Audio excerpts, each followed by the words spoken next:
Good afternoon, everyone. I am Eliza May Antenero and I will be reporting food security. So, food is one of our essential need to survive. So, that is why meron tayong food security index. So, ano nga ba yung food security? So, food security is defined as the state in which people at all times have physical, social, and economic access to sufficient and nutritious food that meets their dietary needs for a healthy and active life. So, food security is a concept that is used to determine why there are people who have malnutrition. So, yung food security, nakakatulong to para malaman at mapuksa yung malnutrition. So, also, food security is already discussed way back in 1970, kung saan, where it focuses on the need to produce more food for those who need it more. So, the next one is the Global Food Security Index. It considers the core issues of affordability, availability, and quality. So these core issues was from 113 countries all over the world. So first is the availability of food. So it is an issue because not everyone can have a lot of food to eat, especially in the slums area. The second is the affordability because they cannot avail the food, that's why they cannot afford it. It costs a little for us, but for them, it is very pricey. So the third one is the quality. Let's say they already bought the food they afford. But is it enough to make them healthy? So the third is the picture where it shows the status of the country in terms of food security. So the dark green stands for best performance. The green countries stands for good performance. The yellow stands for moderate performance, and the yellow S needs improvement. So, dun sa dark green, nandun yung Singapore, Ireland, United States, and etc. So, sa green naman, nandun yung Mexico, Colombia, Philippines, Japan, and etc. So, in the yellow-green, nandun yung Algeria, Mali, Paraguay, Ukraine, and etc. Sa yellow naman, nungunang Yemen, Venezuela, Congo, Madagascar, and Syria. So, in this table, makikita natin ang ranking ng food security. Nungunang Singapore, just like what I have mentioned, they are in the best performance, followed by Ireland, United Kingdom, and United States. So, the 5 components of food security. So, yun nga, yung availability of food, access to food, utilization of food, stability, and malnutrition. So, pag hindi mo nakuha tong apat na nauna, yung availability of food, access to food, utilization of food, stability, magkokosto ng malnutrition. So, what country has the worst food security? So, as I've mentioned, Yemen is the first because it's in the grips of a brutal conflict that currently ranks as the world's worst humanitarian crisis. So, in Yemen kasi, yung politiko doon, hindi sila masyadong concerned sa mga tao nila and also, masyadong corrupt and hindi kaya ng production nila ma-accommodate lahat ng tao na may kailangan ng food. Next is, why is food security a problem?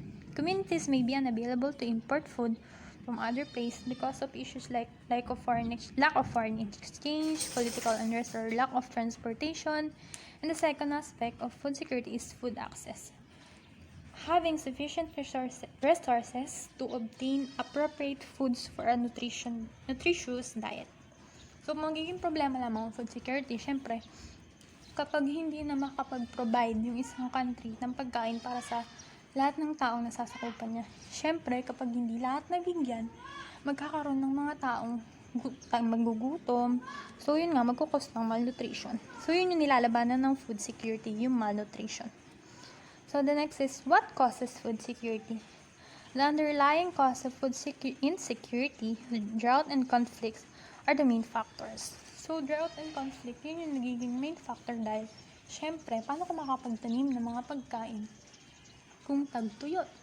Also, yung mga hayop kapag tagtuyot, wala silang iinumin na mga tubig, which is kailangan para maging healthy sila. At para yung magkukonsume sa kanila is makukuha din yung mga nutrients na kailangan nila. So, the next is the United Nations defined food security as people having at all times physical, social, and economic access to sufficient, safe, and nutritious food. So, yung UN, define niya food security. Yun nga, kapag nakakain ka ng pagkain 3 times a day is at continuously on every day. Whether you go socializing or whatever you go. So yung una is the global food availability, which boil down into food imports and the local food production, and it will go down to national food availability. Next is household fund access. Tapos kasama dun is yung household income, food security, access to healthcare and other basic needs. And pagka meron ka nito lahat is magkakaroon ka ng nutrition security. So ano nga ba yung nutrition security? Ang nutrition security ay isang process that can be understood at the organism's level as it is achieved when the cells and the tissues and organs that form the human body are properly nourished. So ito na yung state na kailangan nating ma-achieve lahat. Ito na yung state kung saan healthy na tayo, kung cells man or tissue natin. The next is another factor that influences food security is the availability of a variety of nutritious food at a local, regional, and national level. So ito na yung place kung saan nagiging factor din to ng problema ng food security. Syempre, kung ang isang bayan is magbigay ng mga pagkain na mayaman sa sustansya na kung saan kailangan ng ating mga tao. So, una dyan yung local, regional, and national level. So, also, papasok dyan yung global factors kasi nag-i-import tayo ng mga pagkain mula sa kanila. The next is the following section presents the most commonly used food insecurity assessment.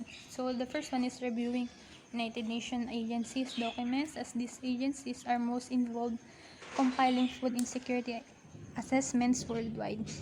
Reviewing food insecurity assessment documents published during the last decade. So, ginagamit itong assessment na to para meron tayong kopya or we have a knowledge about the food security in the world. So, may advantages ito. So, the first one is it allows for the identification of household at risk of food insecurity. So, syempre, kapag alam mo na yung mga taong tutulungan mo, makakatulong ka upang makabawas sa mga taong nagugutom. The next is it collects dietary quality data that can be taken into account to understand the dimension of food insecurity. It can be used to evaluate national food and nutrition and anti-poverty programs. So, syempre, kapag nalaman mo na kung sige may mga kailangan ng tulong, kailangan ng mga pagkain na makakatulong upang maging healthy sila or ma-achieve nila yung nutrition security. So, pagka ganun, makakatulong rin tayo upang ma-lift up sila. And also, it can help to reduce poverty. So, ang disadvantage naman ito is it measures the amount of food available but not necessarily the amount of food consumed within the time frame of interest. So, syempre, habang minimeasure ng assessment na yun kung anong kailangan ng mga pagkain nila, hindi naman na-measures yung after the consumption nila, kung healthy ba or not.